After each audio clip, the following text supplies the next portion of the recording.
नमस्कार मित्रांनो, आज आपण लाडकी बहीण योजनेबाबतची महत्त्वाची बातमी पाहणार आहोत.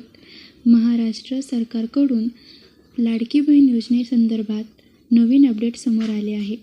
या अपडेटमुळे अनेक महिलांना दिलासा मिळणार आहे. लाडकी बहीण योजनेअंतर्गत पात्र महिलांना दर महिन्याला 1500 रुपये दिले जातात.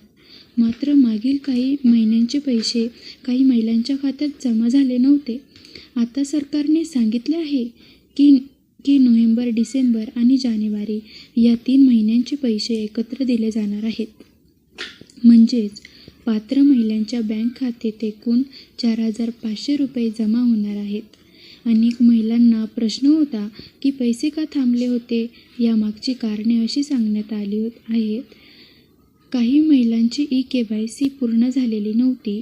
काहींचे आधार कार्ड आणि बँक खाते लिंक नव्हते. काही अर्जांमध्ये चुकीची माहिती होती. या कारणांमुळे पैसे तात्पुरते रोखण्यात आले होते. ज्या महिलांची सर्व माहिती बरोबर आहे त्यांच्या खात्यात 4500 रुपये जमा केले जात आहेत. ज्या महिलांचे पैसे अजूनही आलेले नाहीत त्यांनी आपली KYC पूर्ण आहे का ते तपासावे. जर KYC पूर्ण नसेल तर जवळच्या CSC केंद्रात जाऊन आधार कार्ड आणि बँक पासबुक घेऊन KYC करून घ्यावे. KYC पूर्ण झाल्यानंतर पुढील टप्प्यात पैसे खात्यात जमा होतील. महत्त्वाची गोष्ट म्हणजे या योजनेसाठी कोणालाही पैसे देऊ नका. सरकारी योजना पूर्णपणे मोफत आहे. लाडकी बहीण योजना थोडक्यात माहिती.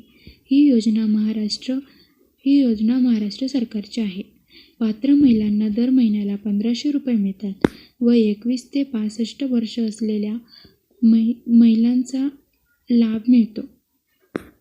पैसे थेट बँक खात्यात जमा होतात. आजचा मुख्य मुद्दा असा आहे की 3 महिलांचे थकीत पैसे म्हणजेच 4500 रुपये एकत्र मिळणार आहेत. जर तुमचे पैसे आले असतील तर चांगली गोष्ट आहे. जर आले नसतील तर KYC तपासून घ्या.